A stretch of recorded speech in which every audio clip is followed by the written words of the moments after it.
जिस्म के कपड़े उतार कर देखा जाएगा तो हिंदुओं को यकीन हो जाएगा कि देखो एक मुसलमान ने गांधी का कत्ल कर दिया।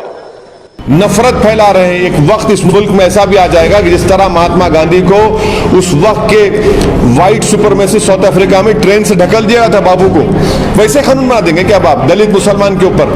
अरे कॉन्स्टिट्यूशन का तो लिहाज रखो कम से कम। नौजवानों याद रखो इस बात को कि गोडसे ने गांधी को कत्ल करने से पहले अपनी खतना भी कराई थी। और नहीं ये सुनिए आप, ये इसलिए किया था कि गोडसे को यकीन था कि जब मजमे में मैं महात्मा गांधी पर गोलियां बरसाऊंगा और लोग मुझे टूट पड़ेंगे और मुझे मारेंगे, और जब मेरे जिस्म के कपड़े उतार कर देखा जाएगा तो हिंदुओं को यकीन हो जाएगा कि देखो एक मुसलमान ने गांधी का कत्ल कर दिया। ये इस सोच के आदमी थे, ये इस तरह की हरकत गोडसे ने की।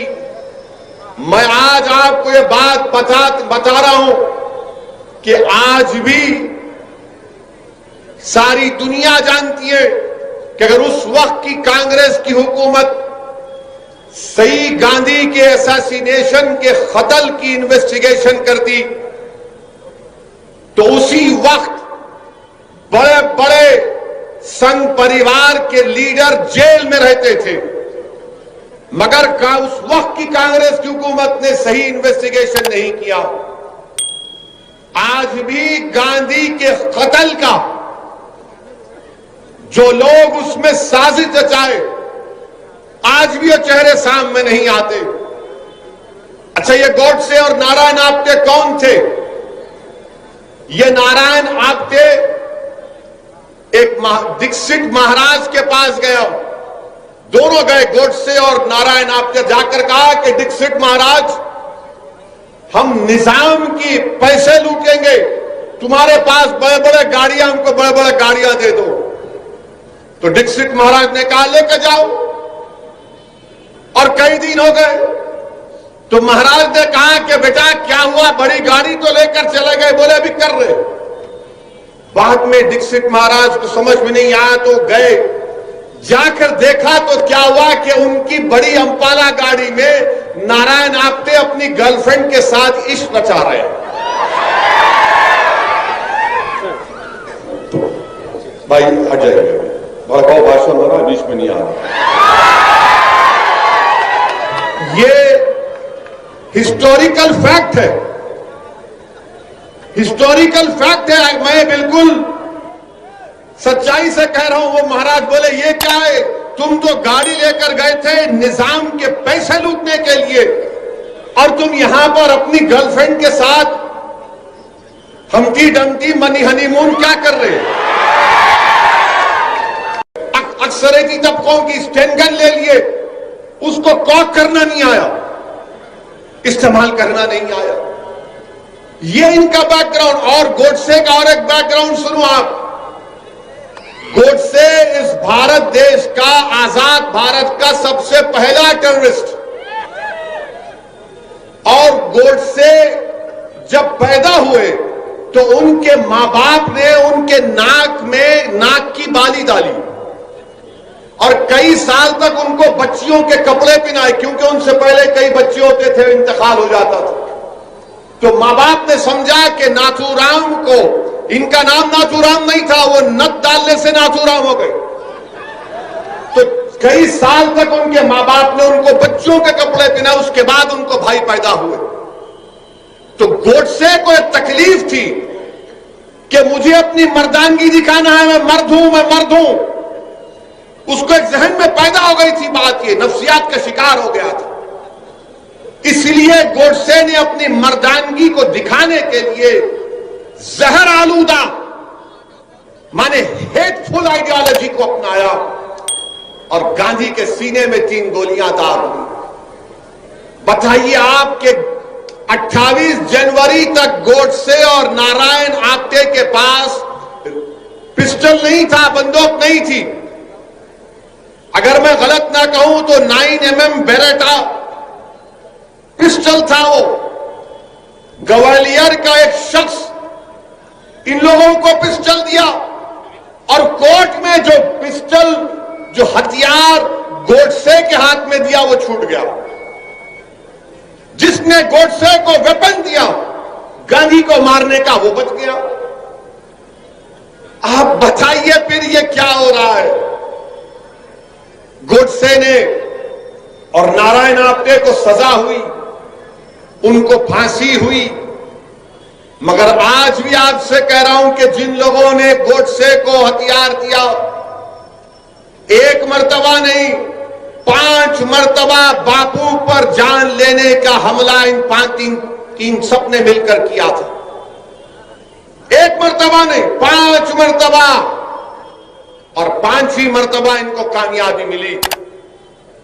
मुंबई का एक पुलिस का अहदेदार था, नाम याद नहीं आ रहा, उस वक्त मोरारजी देसाई वहां के होम मिनिस्टर थे। उसने जाकर कहा कि गोडसे मुलविस है, सावरकर का इन्वॉल्वमेंट है।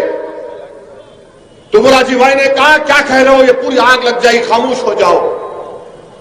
कपूर कमीशन में पूरा खुलकर आ गया कि कौन कौन से लोग थे। मेरे अजीज दोस्तों और बुजुर्गों, अगर आज भी भारत में गांधी से मोहब्बत करने वाले हैं तो याद रखो, मैं तुमसे कह रहा हूं, या तो ये देश अंबेडकर के बना हुए संविधान पर चलेगा, ये देश गांधी की कुर्बानियों को जायगा जाने नहीं देगा, ये देश हमारे मुजाहिदीन आजादी जिसमें नेहरू, मौलाना अबुल कलाम आजाद, जौहर बरादरान, सुभाष चंद्र बोस, ऐसे कई लोग थे जिन्होंने अपना खून पसीना बहाया। 1 साल 2 साल नहीं 10-10 साल 8-8 साल जेलों में अपनी जिंदगी गुजारी।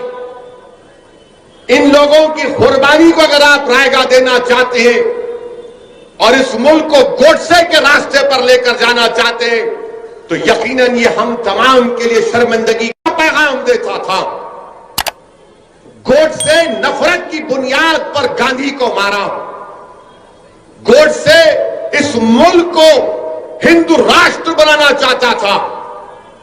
और मैं ये इसलिए कह रहा हूं कि जब गांधी के कत्ल के चंद दिन के बाद गांधी के बेटे दिल्ली के पुलिस स्टेशन में जाकर गोडसे से मुलाकात किए, वो देखना चाहते थे कि कौन है वो शख्स जिसने मेरे बाप का कत्ल किया।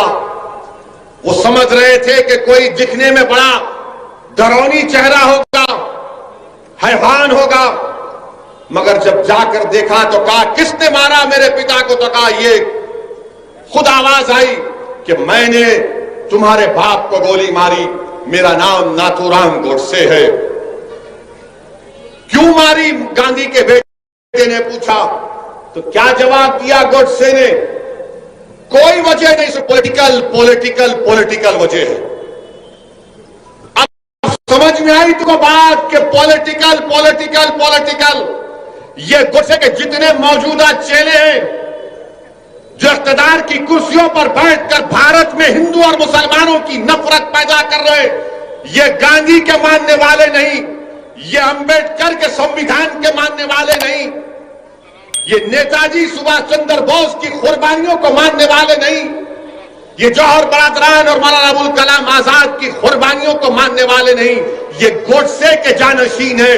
और ये तमाम गोडसे के जानशीनों ने ही, ये तमाम गोडसे के जानशीनों ने ही दिल्ली की सड़कों पर सिखों का कत्लेआम किया। ये तमाम गोडसे के जानशीनों ने ही भारत की सरजमीन में हिंदू और मुसलमानों में फसाद करवाया। ये तमाम गोडसे के जानशीन है जिन्होंने 6 दिसंबर को बाबरी मस्जिद शहीद की। ये तमाम गोडसे के जानशीन है जिन्होंने आसाम में नल्ली का मैसेकर किया। ये तमाम गोडसे के जानशीन है जिन्होंने मुरादाबाद में फसाद किया। हर जगह पर अगर देखा जाए तो गोडसे के चाहने वाले हैं, क्योंकि गांधी का जो चाहने वाला है, यकीनन गांधी हिंदू थे, अपने मजहब पर चलते थे, राम को बड़ा मानने वाले थे, मगर गांधी जिस मोहब्बत और अकीदे से राम को मानते थे, ये आज मौजूदा दौर के गोडसे राम के नाम पर मुल्क में नफरत पैदा करना चाहते हैं। क्योंकि जब गांधी को गोली मारी गई तो गांधी ने क्या कहा, है राम कहा।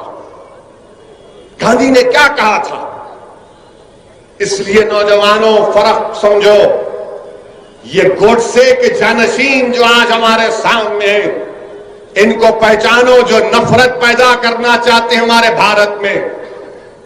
इनके पास इख्तिदार होगा, इनके पास ताकत होगी, मगर याद रखो इंसान की तारीख गवाह है कि हमेशा जीत मोहब्बत की हुई है, नफरत को शिकस्त हुई है, और इंशाअल्लाह ताला मोहब्बत गालिब होगी शिकस्त को, और ये नफरत को शिकस्त होगी इंशाअल्लाह ताला।